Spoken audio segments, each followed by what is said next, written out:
Guys, I took a lot of stick and do still take a lot of stick from people when I talk about the Super League not being dead and buried. I don't want a Super League. I want things to sort of the status quo. I like the way things run into a degree. What I don't like is the control and dictatorship of FIFA and the league and the FA and refs. I think personally there's so much corruption in there and they just want to make money, don't care about the fans. It's all about that. That's what's happening in life now, and the corruption is appalling. But I've always said that the Super League, if we're not careful, will reassert itself, and all the fans, no, fans will never let that happen. Well, I'm not sure you're right, guys. And now there's the rumblings that it's back with a different name and a different format, because when people make the decision, who own clubs, this is what they want. They don't want to sit there and not do it. Look, the Americans, I think it's something like 25% of all Premier League clubs have an ownership or controlled ownership in Premier League clubs. People don't realise that, but I can find that out because I've got it written down somewhere. I'm doing this off pat, but it's something like 25-30% of all Premier League clubs owned by American interests.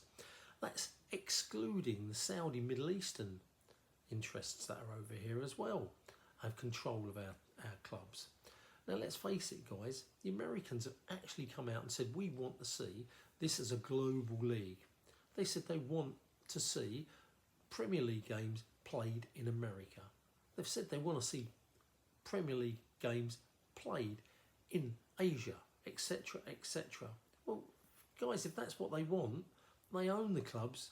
It doesn't matter what we think ultimately. Do you not think that's going to happen? We can say, no, this is England. No, we're the fans. We've got so much power. No. We haven't got as much power as you think. And it's being diluted because we've seen that FIFA and UEFA can get away with what they want and fans don't give a crap. They don't give a crap what the fans think. Just look what they've done with the World Cup. They just changed the rules a little bit. The World Cup now has gone to the Middle East again. But how they changed the rules is where it's supposed to be go from one continent to another rotation. They've now made it so the World Cup is played in 3 different places. So they can now up the rules have said, but no, we're sort of having some of the games over in Europe. So Saudi will get the World Cup final. It's a joke. Anyone can play with rules. That's why I don't like refs. They keep changing the rules so that they can make sure they're never wrong. Why VAR would have been great, but they keep changing the rules. Now, this Unify, new Super League, new format that this bit speaking about.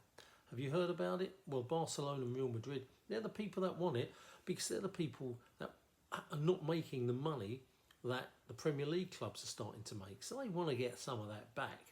So they're trying to push the Premier League clubs into doing this, following them. And it appears that Man United, Liverpool, Arsenal, the big clubs in England are still there talking to them. It's not gone, it's not dead. Tottenham as well, I believe, are still talking, and they're trying to push it forward. American bases. I think City are not going to sit there as well. So once they push this, do you think it's going to be dead? Juventus, Italy want it as well. So you've now got the 3 major countries in Europe and the major teams in Europe all wanting this. And guys, it ain't going to stop.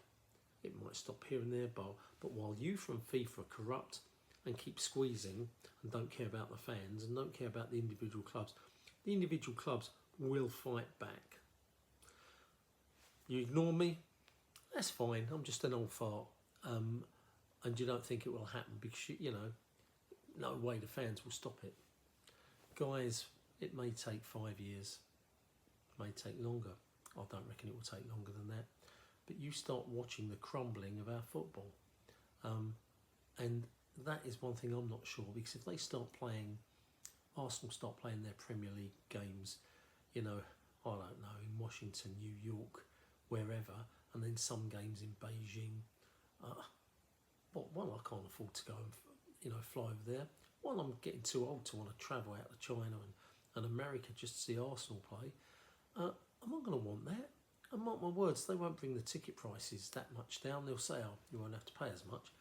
But within a few seasons, the prices will just go straight back up. and I'll only be getting sort of 5, 6, 7, 8, 9 games for the same price. Well, you know, that's what will happen.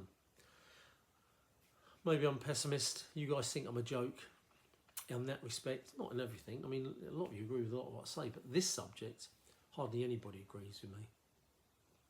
Just wait and see.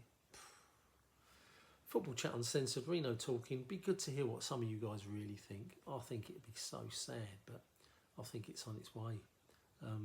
It will take 5 to 10 years, but it's on its way, guys.